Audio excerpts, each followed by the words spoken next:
7 মে তৃতীয় ধাপে গড়াচ্ছে ভারতের লোকসভা নির্বাচনের ভোট। সেদিন পশ্চিমবঙ্গের উত্তর মালদা, দক্ষিণ মালদা, মুর্শিদাবাদ ও জঙ্গিপুর এই 4 আসন হবে ভোটের লড়াই। মুসলিম ভোটার অধ্যুষিত মুর্শিদাবাদে তৃণমূল কংগ্রেসের আসনে ভাগ বসাতে চায় বিজেপি। ভোটের লড়াই আছেন কংগ্রেস ও সিপিআইএম জোট ইন্ডিয়া। কংগ্রেসের 100 মাইলের ঘাঁটিতে এবার হতে পারে ত্রিমুখী লড়াই।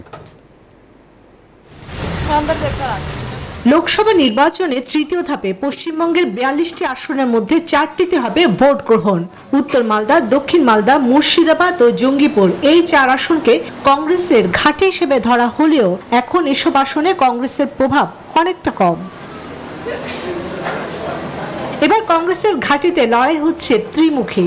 দল এবং স্বতন্ত্র মিলিয়ে লড়ছেন 57 জন প্রার্থী।